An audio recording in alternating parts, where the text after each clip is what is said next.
On what should have been a routine shift, Officer Paul Williams makes a devastating mistake that will alter his life forever. Blinded by his deep-seated prejudice, he arrests his own black boss on his birthday, humiliating him in front of the entire department. Can Paul confront his biases and find redemption before it's too late? Let's find out. It was a typical early morning in the town of Brookfield. The sun had barely risen, casting a faint orange hue over the streets as Officer Paul Williams prepared for his shift. Paul, a seasoned police officer, was known in the department for his hard-nosed attitude and conservative views. He had been with the force for over 15 years, and while he'd never openly acted on his biases, it was clear to those who worked with him that he carried a certain prejudice, especially against black men. Today, however, wasn't just any day. It was Lieutenant Marcus Johnson's birthday. Marcus, recently promoted to head of Paul's precinct, was well respected for his leadership and his cool demeanor in even the most stressful situations. He was also one of the few black men in senior leadership at the department, something that quietly irritated Paul, though he'd never admit it out loud. As Paul prepared to leave the house, his wife, Laura, glanced up from the kitchen table. She could sense Paul's mood, gruff and distracted, as usual. "You all right?" Laura asked, raising an eyebrow. "You seem a little tense today. Just be careful out there." Paul shrugged, dismissing her concern with a grunt. He didn't want to talk about his feelings, especially not before a long shift. "I'm fine. It's just another day." But as he left, slamming the door behind him, there was a sense of foreboding in the air, one that neither Paul nor Laura could quite put their finger on. Paul patrolled the streets, grumbling about the state of things, how people no longer respected the law, how his job seemed to get harder every year. He found himself in one of the more affluent parts of town, a neighborhood known for its sprawling lawns and gated driveways. It was then that Paul noticed a sleek black sedan coming toward him. The driver, a black man, was behind the wheel, casually driving through the area. Paul's mind jumped to conclusions. He didn't recognize the man, and in his mind, the only way someone like him could afford a car like that was if it was stolen. Paul's prejudice overtook reason. He switched on his lights and pulled the car over, his heart racing with the excitement of a possible arrest. As he approached the car, his suspicions hardened. The driver, a well-dressed black man, smiled politely and rolled down his window. "Good afternoon, officer," the man said in a calm tone. Paul scowled, already annoyed by the man's composed demeanor. "License and registration." The man handed over his documents without protest, but Paul barely looked at them. His focus was on the man's face, too calm, too sure of himself. "I'm Lieutenant Marcus Johnson." "Is there a problem, Officer Williams?" Marcus asked, his tone polite but firm. Paul narrowed his eyes, refusing to believe that this man could be his superior. "A likely story. I've seen fake IDs before." Marcus sighed but remained composed. "I understand you're doing your job, officer, but I assure you, I'm the head of your precinct." But Paul wasn't listening. His bias was so deeply ingrained that he couldn't see past the color of Marcus' skin. He called for backup, determined to arrest this man, thinking he'd caught a criminal. Within minutes, a couple of other officers arrived at the scene. They recognized Marcus immediately, but Paul, too caught up in his ego, wasn't paying attention. The crowd that had gathered nearby looked on in shock as Paul dragged Marcus out of the car, handcuffing him roughly and forcing him into the back of his patrol car. "Paul, what are you doing?" one of the backup officers asked in disbelief. "I'm arresting this guy for impersonating an officer."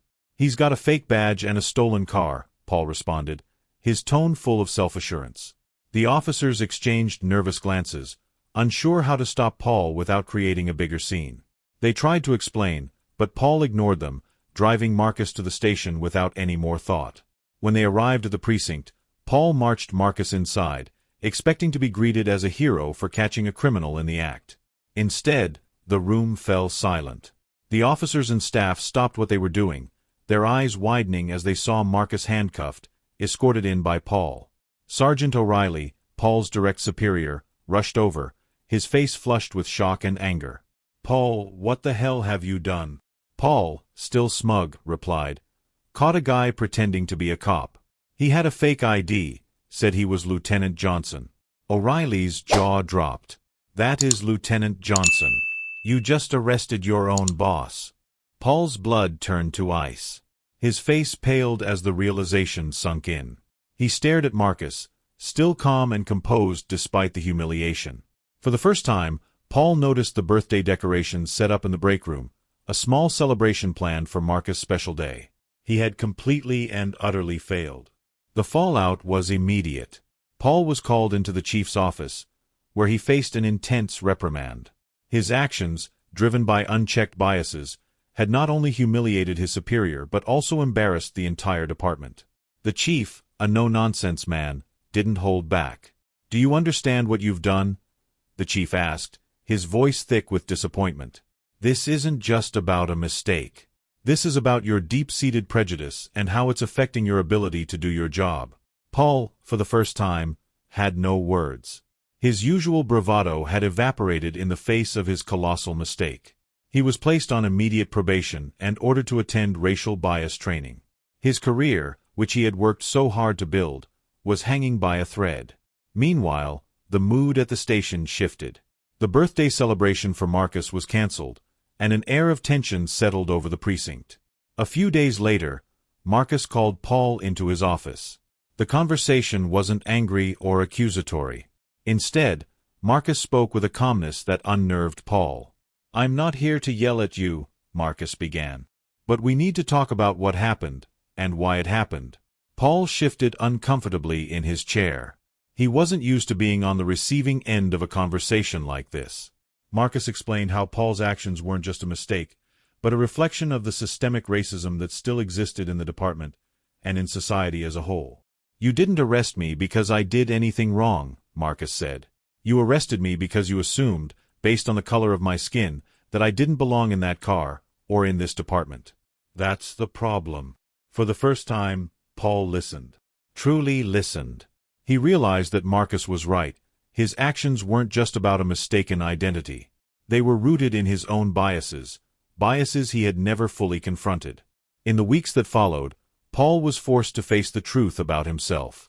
He attended racial bias training, which opened his eyes to the ways his prejudices had affected not only his work but his interactions with others. He began to engage more with his black colleagues, asking questions, learning about their experiences, and seeing things from their perspective for the first time. It wasn't an easy process. Paul had to confront parts of himself that he had long ignored.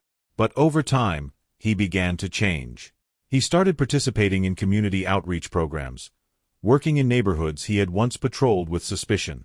Slowly, he began to repair the trust he had broken. Months later, as Marcus' next birthday approached, Paul knew he had to make things right. At the small party the precinct threw for Marcus, Paul stood before his colleagues and, with a shaky voice, offered a public apology. "I've made mistakes," Paul began. "I've been blind to the harm my actions have caused, not just to Lieutenant Johnson, but to this department and the community. I'm working to change that, and I want to thank Lieutenant Johnson for his patience and leadership." The room was silent as Paul finished his speech. Marcus, standing nearby, nodded solemnly. "Apology accepted, Officer Williams. But remember, this isn't about one apology. It's about changing for the long haul." The room erupted in applause, not just for Marcus, but for the beginning of Paul's transformation. It wasn't the end of the journey, but it was a step in the right direction.